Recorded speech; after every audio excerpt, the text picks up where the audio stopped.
नमस्ते दोस्तों, ये कोरोना वायरस तो जाने का नाम ही नहीं ले रहा। जैसे कि हमारे देश के प्रधानमंत्री श्री नरेंद्र मोदी जी ने कहा है कि अब हमें इस वायरस के साथ जीने की आदत डालनी होगी। इसमें 3 चीजों का ध्यान रखना जरूरी है। पहला, 2 गज की दूरी। दूसरा, अपने हाथों को सैनिटाइज करना। तीसरा, अपने चेहरे को ढक कर रखना।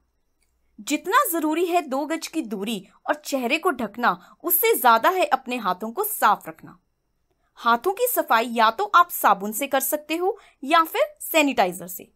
वो स्पाइडरमैन का डायलॉग है ना, with great powers come great responsibilities. और हमारी रिस्पॉन्सिबिलिटी है कि हम अच्छे से सैनिटाइजर का इस्तेमाल करें। टीवी पर आपने बंटी को हाथ धोते तो देखा होगा, क्या उसका साबुन सच में स्लो है? तो उसके लिए हमें जानना होगा कि साबुन और सैनिटाइजर काम कैसे करते हैं। जो साबुन है उसका एक्शन डिटर्जेंट बेस्ड होता है और उसमें सोडियम या पोटेशियम हाइड्रोक्साइड मौजूद होता है, जिसकी मदद से वो डर्ट को हाथ से अलग कर देता है। तो जितना ज्यादा देर तक हम हाथ धोएंगे उतनी ज्यादा डर्ट रिमूव होगी और वो अपने साथ बैक्टीरिया ले जाएगा। एक स्टडी में ऐसा पाया गया है कि साबुन कंटामिनेटेड होने के कारण हाथों में बैक्टीरिया कम होने के बजाय और बढ़ गए। तो इंसान करे तो करे क्या? बंटी ने जिस साबुन पर इतना भरोसा किया उसी ने ऐसा धोखा दिया।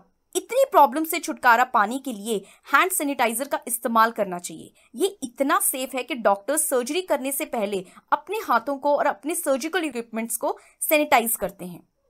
जनरली जो पीने वाली शराब होती है उसमें एथेनॉल कंटेंट बहुत कम परसेंटेज में होता है, जितना कि वायरस को मारने के लिए सक्षम नहीं है।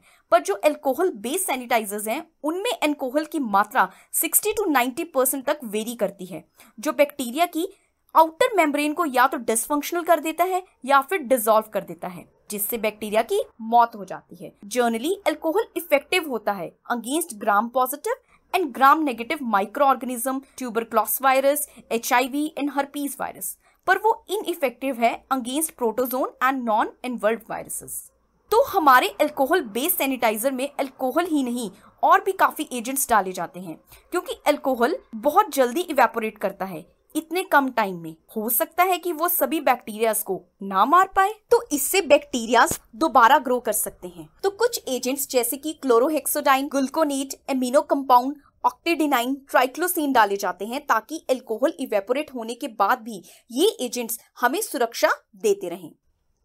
क्लोरोहेक्सिडाइन गुल्कोनेट का नेचर कैटायनिक होता है। अगर उसकी कंसंट्रेशन 2% से ज्यादा हो तो वो बैक्टीरिया की साइटोप्लाज्मिक मेम्ब्रेन को प्रेसिपिटेट कर देता है, जिसकी वजह से ये हर्पीज, रोटावायरस, HIV और इन्फ्लुएंजा जैसे वायरसेस के लिए घातक साबित होता है। क्लोरोहेक्सोडाइन अगर आंख में चला जाए तो उससे कंजक्टिवाइटिस हो सकता है और अगर बाय चांस कोई पी ले तो जानलेवा हो सकता है। डेली लाइफ में हैंड सैनिटाइजर यूज करते समय हमें कुछ बातों का ध्यान रखना चाहिए, जैसे हमें 3 ml से ज्यादा अल्कोहल बेस्ड सैनिटाइजर अपने हाथों में लेकर हाथों को 30 सेकंड तक रब करना चाहिए। भरी धूप में सैनिटाइजर को अपनी गाड़ी में कभी नहीं छोड़ना चाहिए, क्योंकि जो अल्कोहल बेस्ड सैनिटाइजर होता है वो फ्लेमेबल होता है और गाड़ी में जो सनरेज पड़ती है उसकी हीट से आग लग सकती है। और ऐसे ही कार में आग लगने के काफी केसेस सामने आ चुके हैं। तो ये थी कुछ जरूरी बातें हैंड सैनिटाइजर के बारे में, जिसको हमने centres for disease control and prevention की वेबसाइट से लिया है। और इसके बारे में और जानकारी चाहिए तो डिस्क्रिप्शन में लिंक दिया गया है।